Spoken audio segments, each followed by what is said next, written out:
کہانی میں ایسا ہے کہ ریحان کو کچھ ایسا پتہ چلنے والا ہے جو شاید اس کی زندگی بدل دے. دیکھتے ہیں کیا ہوتا ہے اس گھر میں. تو کہانی میں آگے ریحان اس عورت کے سامنے سورہ فلق پڑھتا ہے. جی ہاں. یہ چھوٹی سی سورہ ہے حفاظت کے لیے. جی ہاں. اور جیسے ہی وہ پڑھتا ہے کہانی بتاتی ہے کہ وہ عورت وہ زمین پر بیٹھ کر رونے لگتی ہے. ارے ہاں، اور پھر وہ سچ بتاتی ہے کہ وہ اور جو دوسری روحیں ہیں وہاں وہ جن نہیں ہیں. اچھا، تو پھر کون ہے؟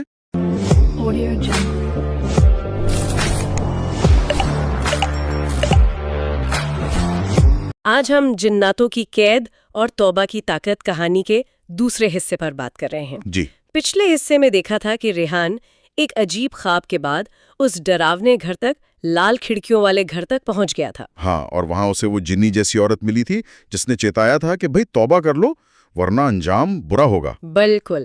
تو آج دیکھتے ہیں آگے کیا ہوا اور یہ کہانی کیا بتاتی ہے گناہ، توبہ اور اللہ کی رحمت کے بارے میں. ہاں، کہانی میں ایسا ہے کہ ریحان کو کچھ ایسا پتہ چلنے والا ہے جو شاید اس کی زندگی بدل دے. دیکھتے ہیں کیا ہوتا ہے اس گھر میں.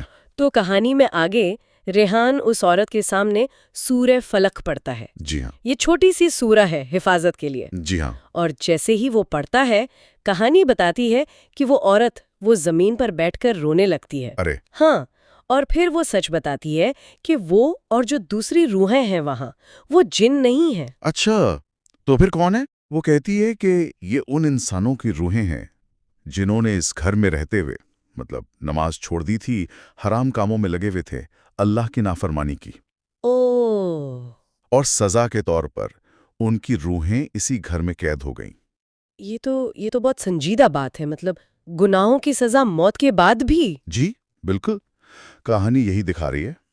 اور پھر منظر اور بھی بھاری ہو جاتا ہے.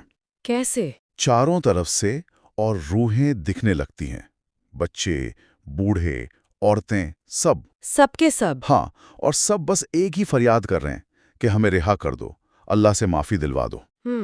یہ دیکھنا کہ ہر عمر کے لوگ ہیں، شاید یہ دکھانے کے لیے کہ گناہ کسی کو نہیں چھوڑتا.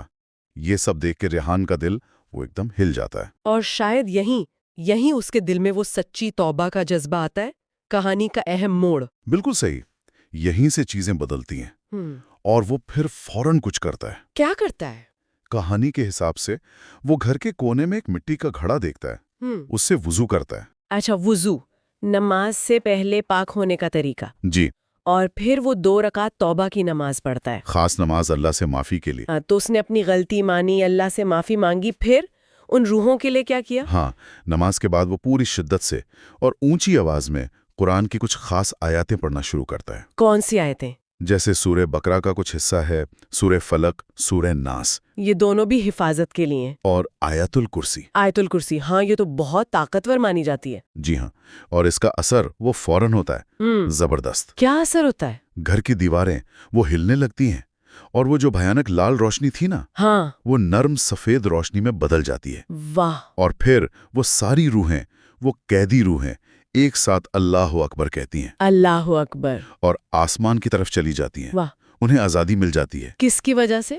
ریحان کی توبہ اور تلاوت کی وجہ سے. ہاں بالکل، اس کے سچی توبہ اور قرآن کی برکت سے. کمال ہے. تو توبہ میں اتنی طاقت ہے، پھر کہانی ختم کیسے ہوتی ہے؟ وہ گھر.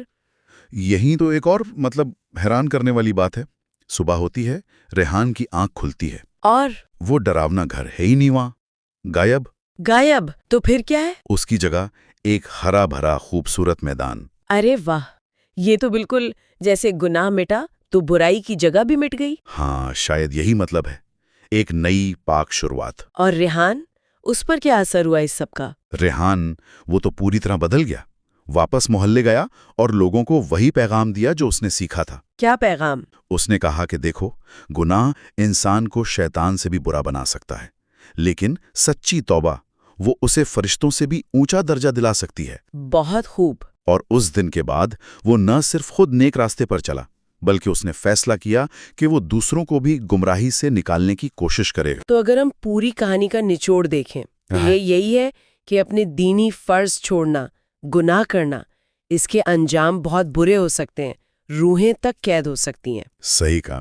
لیکن اس سے بھی بڑا سبق یہ ہے کہ سچی توبہ، دل سے معافی مانگنا، اس میں بہت زیادہ طاقت ہے. ہاں، وہ نہ صرف گناہ مٹاتی ہے، قید سے چھڑاتی ہے، بلکہ انسان کا اپنا مرتبہ بھی بلند کرتی ہے، جیسے ریحان کے ساتھ ہوا۔ اس کہانی میں ایک بات اور سوچنے والی ہے کہ توبہ نے صرف روحوں کو نہیں چھڑایا، اس نے حقیقت بدل دی، وہ گھر ہی غائب ہو گیا۔